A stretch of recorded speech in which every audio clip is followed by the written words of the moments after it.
Hello dear students, इस video में हम बात करेंगे इक्विलिब्रियम जीडीपी डिटर्मिनेशन की इन एन ओपन इकोनॉमी। यहाँ पर भी हमारी सेम टू अप्रोचेस रहेंगी जो पहले के चैप्टर्स में रही हैं, हमारी एग्रीगेट एक्सपेंडिचर और एग्रीगेट आउटपुट अप्रोच और सेविंग एंड इन्वेस्टमेंट अप्रोच, या इसको क्या कह सकते हैं, लीकेजेस और इंजेक्शन अप्रोच। पहली अप्रोच की बात करते हैं, एग्रीगेट एक्सपेंडिचर और aggregate output. Aggregate expenditure 4 sector economy में कैसा होगा? Aggregate expenditure C plus I plus जी, ये तो हम 3 सेक्टर में बात कर चुके हैं। यहाँ पर क्या चेंज हो गया है? एक्सपोर्ट्स माइनस इंपोर्ट्स, जो नेट एक्सपोर्ट्स की हम बात कर रहे थे, exports minus imports, net exports, इनको भी हम जोड़ लेंगे एग्रीगेट एक्सपेंडिचर में। तो अगर इस प्रकार से हम करते हैं तो एग्रीगेट एक्सपेंडिचर की शेप कैसी होगी? इस प्रकार से, ये वाई एक्सिस से स्टार्ट हो रहा है क्योंकि हमारी कुछ ऑटोनमस कंजम्पशन होती है, उसकी वजह से ये C plus I plus G plus X minus M. यहाँ पर शेप हमारी सेम रहेगी। आपको ये ध्यान देना है कि आप जब 4 सेक्टर की बात कर रहे हैं तो आपको कंजम्पशन, इन्वेस्टमेंट, गवर्नमेंट एक्सपेंडिचर के साथ नेट एक्सपोर्ट्स को भी जोड़ना है। और जो हम एग्रीगेट आउटपुट की बात करते हैं, एग्रीगेट आउटपुट परफेक्टली फ्लेक्सिबल होता है। जो हमारा मॉडल है, हमने लिया हुआ है कि एग्रीगेट आउटपुट एग्रीगेट जो डिमांड है उसके अकॉर्डिंग चेंज हो जाती है। तो वो हमारा एक तरीके से एग्रीगेट आउटपुट जीडीपी डिटर्मिनेशन को प्रभावित नहीं करता है, एग्रीगेट एक्सपेंडिचर प्रभावित करता है। ये हमारी लाइन ऑफ इक्वालिटी है।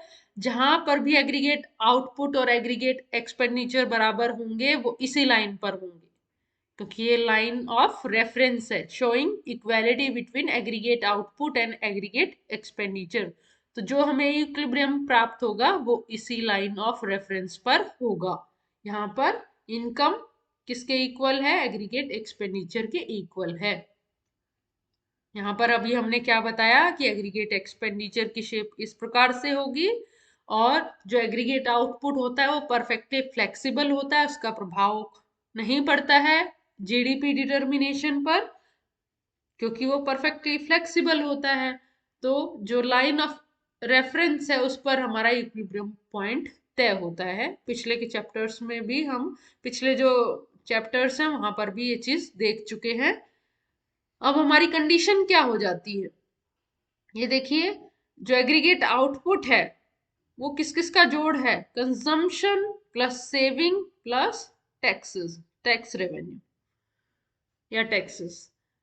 कंजम्पशन जो हम कर रहे हैं, सेविंग जो हो रही है, जो टैक्सेस दे रहे हैं, वो सभी हमारे क्या होते हैं? इनकम के इक्वल होते हैं। और ये हमारा एग्रीगेट एक्सपेंडिचर है। जब दोनों की इक्वालिटी होगी, ये देखिए y किसके इक्वल है? c plus S plus T के। और जब इक्विलिब्रियम होता है तो ये दोनों साइड बराबर होंगी, aggregate expenditure is equal to aggregate output. Table के थ्रू देखिए और फिर आप डायग्राम बनाएंगे तो क्लियरली आप समझ पाएंगे इक्विलिब्रियम की कंडीशन। थोड़ा सा इसको ऊपर करना होगा। यस, एग्रीगेट एक्सपेंडिचर और आउटपुट रिलेशनशिप, ये हमारा जीडीपी है, इंक्रीज होता जा रहा है। एग्रीगेट एक्सपेंडिचर किसका जोड़ होता है? C plus I plus G plus X minus M. देखिए सी आप देखते आ रहे हैं, कंजम्पशन फंक्शन क्या होता है? Alpha plus beta Y D. क्योंकि जब हम गवर्नमेंट एक्सपेंडिचर या गवर्नमेंट सेक्टर की बात करते हैं तो यहाँ पर हमारी डिस्पोजेबल इनकम की बात होती है, वाई डी। अभी आगे हम देखने वाले हैं इसको। तो ये हमारा कंजम्पशन फंक्शन है। इस प्रकार से यहाँ पर ये पहली वैल्यू को 50 कर लेंगे, क्योंकि ऑटोनोमस कंजम्पशन तो है ही है। यहाँ पर की बुक में इसको चेंज कर लेंगे। इन्वेस्टमेंट कैसा है? ऑटोनोमस फंक्शन है, कांस्टेंट रहता है। गवर्नमेंट एक्सपेंडिचर भी कांस्टेंट रहता है, एक्सपोर्ट्स भी कांस्टेंट रहते हैं, इंपोर्ट्स जीडीपी के साथ इंक्रीज करते जाते हैं। और जब हम x माइनस एम करते हैं, यहाँ पर हम x माइनस एम की वैल्यूज निकाल रहे हैं, यहां तक क्या हो रहा है, 0 से पहले हमारे x माइनस एम पहले पॉजिटिव होता है और उसके बाद क्या हो जाता है, नेगेटिव हो जाता है। और जब हम इन चारों को जोड़ देंगे c plus I plus G plus X minus M, तो ये हमारा क्या हो जाएगा, एग्रीगेट एक्सपेंडिचर। ये हमारा एग्रीगेट आउटपुट है। ये देखिए, ये एग्रीगेट आउटपुट और एग्रीगेट एक्सपेंडिचर 1500 जब जीडीपी का लेवल है वहां पर बराबर हो रहा है। यहाँ पर आउटपुट कम है और एग्रीगेट एक्सपेंडिचर ज्यादा है। ये देखिए, इसको हमने दिखाया हुआ है, aggregate expenditure is greater than Y. यहाँ पर इक्वेलिटी है 1500 पर, एग्रीगेट एक्सपेंडिचर और इनकम बराबर है। और यहाँ पर क्या है, एग्रीगेट एक्सपेंडिचर कम है इनकम से, एग्रीगेट एक्सपेंडिचर की वैल्यू कम है एग्रीगेट आउटपुट से या इनकम से।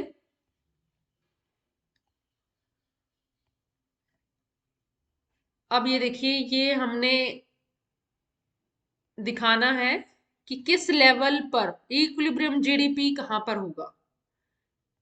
ये देखिए, हमारा एग्रीगेट एक्सपेंडिचर फंक्शन है, इस प्रकार से होता है, हम पिछले डायग्राम में देख चुके हैं। ये लाइन ऑफ रेफरेंस है और जो इक्वेलिटी होगी वो इसी लाइन पर होगी। ये ई हमारा क्या है, इक्विलिब्रियम पॉइंट है। यहाँ पर एग्रीगेट एक्सपेंडिचर और income A E is equal to Y यहाँ पर हो रहे हैं।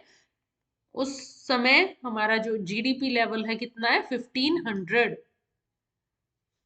इससे पहले वाले सेगमेंट में क्या है, इससे पहले वाले सेगमेंट में एग्रीगेट एक्सपेंडिचर ज्यादा है इनकम से, तो उसका एक्सपेंशनरी इफेक्ट होगा। और इसके बाद वाले जो पोर्शन में क्या है, इनकम ज्यादा है एग्रीगेट एक्सपेंडिचर कम है, तो उसका इम्पैक्ट क्या होगा, कॉन्ट्रैक्शनरी, और हम इस इक्विलिब्रियम पॉइंट पर आ जाते हैं।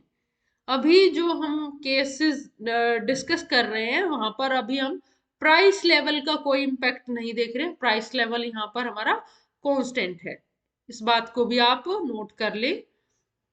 अब हम इक्वेशन कैसे निकाल सकते हैं, एस्टिमेटिंग इक्वेशन जो हम हर चैप्टर में निकालते आ रहे हैं।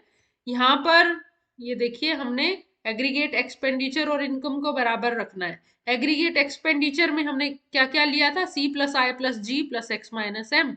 सी फंक्शन क्या है हमारा, alpha plus beta Y D, disposable income लेनी है। और इन्वेस्टमेंट कैसा है, ऑटोनोमस फंक्शन है। गवर्नमेंट एक्सपेंडिचर ऑटोनोमस है, एक्सपोर्ट्स ऑटोनोमस है। इंपोर्ट फंक्शन अभी हमने बात की थी पिछली वीडियो में, A M plus M Y.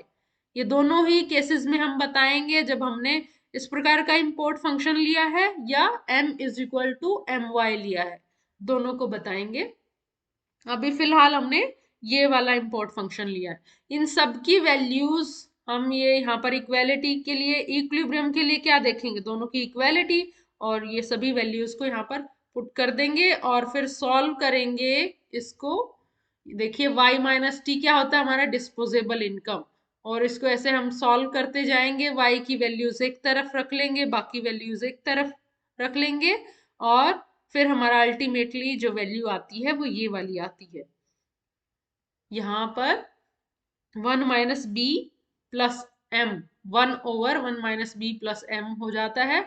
और ये देखिए, 3 सेक्टर से हमारा जो चेंज है, तो ये एक्सपोर्ट्स चेंज हो गए और ये एक माइनस ए एम यहाँ पर इंक्लूड हो गया है। और यहाँ नीचे डिनोमिनेटर में भी ये स्मॉल एम 3 सेक्टर के कंपैरिजन में यहाँ पर इस इक्वेशन में ऐड हो गया है। सेम वही इक्वेशन चलती जा रही है हमारी, उसमें बस चेंजेस हो रहे हैं। जब हमने गवर्नमेंट सेक्टर लिया तब क्या चेंज आए, और जब हम एक्सपोर्ट्स और इंपोर्ट्स को ले रहे हैं तब क्या चेंजेस आ रहे हैं। अगर हम ये वाला फंक्शन लेते हैं, import function m is equal to M Y, तो हमारी इक्वेशन कैसे आएगी, ये वाली, यहाँ पर ए एम हट जाएगा, बाकी हमारा सिमिलर रहेगा। ये ए एम घट जाएगा, ये हट जाएगा यहाँ पर, और बाकी इक्वेशन सेम है। ये अप्रोच थी हमारी एग्रीगेट एक्सपेंडिचर और एग्रीगेट आउटपुट की अप्रोच। दूसरी अप्रोच हमारी सेविंग और इन्वेस्टमेंट की है। एग्रीगेट एक्सपेंडिचर ये होता है, अभी हमने देख लिया। ये भी हम बता चुके हैं कि ये सेविंग और इन्वेस्टमेंट अप्रोच जो है वो लीकेज और इंजेक्शन की अप्रोच भी है, क्योंकि सेविंग्स हमारी क्या होती है, लीकेजेस, और इन्वेस्टमेंट क्या होती है, इंजेक्शन। ये एग्रीगेट एक्सपेंडिचर को हमने देख लिया, C+I+G x-M। और ये हमने अभी पीछे एग्रीगेट आउटपुट की जब बात कर रहे थे तो वहां पर देख लिया था कि C+S+T हमारा इनकम होता है। तो जब हम इन दोनों को इक्वालिटी में रखते हैं तो C से C कैंसिल आउट हो जाएगा और बाकी पोर्शन ये वाला बचा हमारा। अब अगर हम ये I+X-M को एक तरफ रख ले और G को इधर ले आए तो हमारा क्या चेंज होगा, ये देखिए। अब हमारा जो ये हमारे क्या बन गए हैं, investment plus X-M, net exports. Net exports plus investment, ये हमारे क्या हो गए, इंजेक्शंस। और S+T-G, T-G देखकर आपको कुछ रिमाइंड हो रहा होगा, रिकॉल कर रहे होंगे आप, T-G क्या होता है, हमारी पब्लिक सेविंग या बजट सरप्लस। ये नीचे दिया हुआ है, ये क्या होता है, बजट सरप्लस।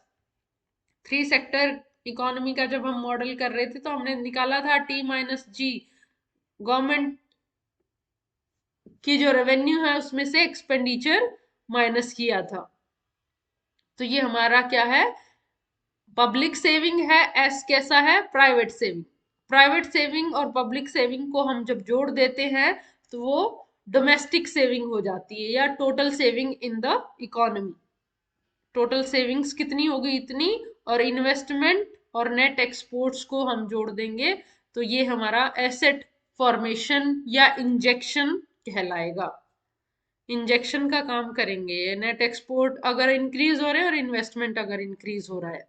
अब यहाँ पर इस टेबल को देख के घबराना नहीं है, हमने सिर्फ सेविंग और इन्वेस्टमेंट को और जोड़ना है। यहाँ पर मैं इसको थोड़ा सा और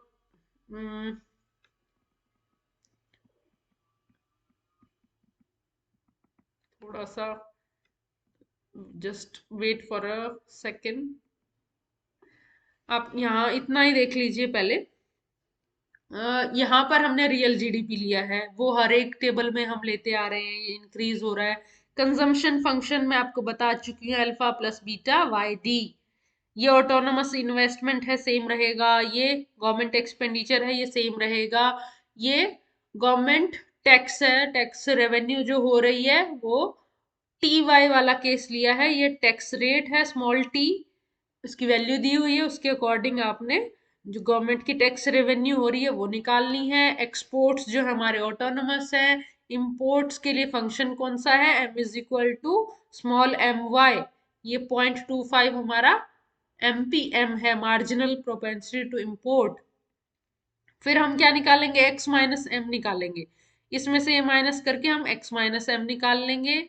एग्रीगेट एक्सपेंडिचर क्या हो गया, जब हम C+I+G+X-M, ये पिछली टेबल में इतना कर चुके हैं हम।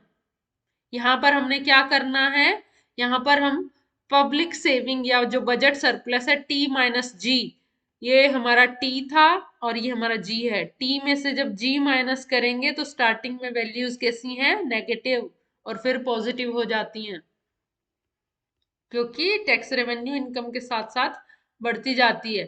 फिर उसके बाद ये S है, ये प्राइवेट सेविंग है, उसका ये वाला फंक्शन है, -α+1-β y-t। और ये हमारी टोटल सेविंग हो गई। टोटल सेविंग जो डोमेस्टिक सेविंग है वो क्या होगी, private saving plus public saving. इन दोनों को 10 और 11 की वैल्यूज को जोड़ देंगे तो ये हमारा 12 की वैल्यूज आ गई। ये हमारा T-G आ गया। तो I+X-1, ये हमारी टोटल सेविंग आ गई। इसकी इक्वालिटी किससे निकालनी है, इससे निकालनी है जो इंजेक्शंस है। ये हमारी लीकेजेस होगी 12 नंबर पर, और ये 13 पर क्या है, इंजेक्शंस। 12 नंबर पर जब हम प्राइवेट सेविंग और पब्लिक सेविंग को जोड़ रहे हैं। ये देखिए, अब नीचे वाले सेगमेंट की बात कर रही हूं मैं। ये देखिए, ये 1500 और 1500 हमने एग्रीगेट एक्सपेंडिचर और एग्रीगेट आउटपुट की हेल्प से निकाला था, ये इक्विलिब्रियम लेवल ऑफ जीडीपी। और यही जीडीपी का लेवल होगा, इक्विलिब्रियम जीडीपी का लेवल, जब हम, ये हमारे क्या थे, लीकेजेस थे और ये इंजेक्शंस हैं, जब ये दोनों बराबर होंगे। तो सेम, चाहे हम किसी भी अप्रोच का इस्तेमाल करें, हमारा जीडीपी डिटर्मिनेशन का जो लेवल होगा वो दोनों अप्रोचेस के साथ सेम रहेगा। ये देखिए, सिंपल आपका डायग्राम है, आपको जस्ट ये ध्यान रखना है कि एग्रीगेट एक्सपेंडिचर में क्या क्या है। ये आपका एग्रीगेट एक्सपेंडिचर है और ये एग्रीगेट आउटपुट है। ये इक्वालिटी किस पर आ रही है, 1500 जब हमारी इनकम है। अब ये दूसरा देखिए, सेविंग और इन्वेस्टमेंट की हेल्प से यहाँ पर हम लीकेजेस और इंजेक्शंस ले रहे हैं। हमारी जो लीकेजेस हैं, सेविंग है, ये हमारी डोमेस्टिक सेविंग है, टोटल सेविंग स्टार्टिंग में नेगेटिव होती है और फिर पॉजिटिव होती जाती है, इंक्रीज होती जाती है। और ये जो हमारे investment plus X minus M की जो वैल्यू है हमारी, वो देखना आप, स्टार्टिंग में पॉजिटिव है और फिर एंड में नेगेटिव होती जाती है। तो जहां पर ये दोनों बराबर होंगे, वहां पर हमारा इक्विलिब्रियम जीडीपी बराबर डिटरमाइन हो जाएगा, जहां पर दोनों बराबर होंगे। यहाँ पर आपको ध्यान देना है, ये हम जो हमारे नेट एक्सपोर्ट्स है प्लस इन्वेस्टमेंट कर देंगे तो नेट एक्सपोर्ट्स के जैसे ही शेप होगी। और ये पिछले चैप्टर में हम कर चुके हैं, जब 3 सेक्टर की बात कर रहे थे, कि टोटल जो सेविंग होती हैं वो इस प्रकार से शेप होगी, पहले नेगेटिव और फिर पॉजिटिव, इस प्रकार से। तो इस डायग्राम को थोड़ा सा ध्यान से देखें और आप बात करेंगे यहाँ पर क्या है, इन्वेस्टमेंट्स ज्यादा हैं सेविंग से, या इंजेक्शन ज्यादा हैं लीकेजेस से, तो एक्सपेंशनरी प्रभाव होगा, हम इस लेवल ऑफ इनकम पर आ जाएंगे। और यहाँ पर जब सेविंग्स ज्यादा है इन्वेस्टमेंट से, या जब हम कहें लीकेजेस ज्यादा हैं इंजेक्शन से, तो उसका कॉन्ट्रैक्शनरी प्रभाव होगा और हम यहाँ पर आ जाएंगे। ओ वाई जो इनकम लेवल है वो इक्विलिब्रियम इनकम लेवल है, जिसे मैंने बताया कि सेविंग फंक्शन ये है हमारा, टेबल में मैंने आपको लिख के बताया हुआ है ये।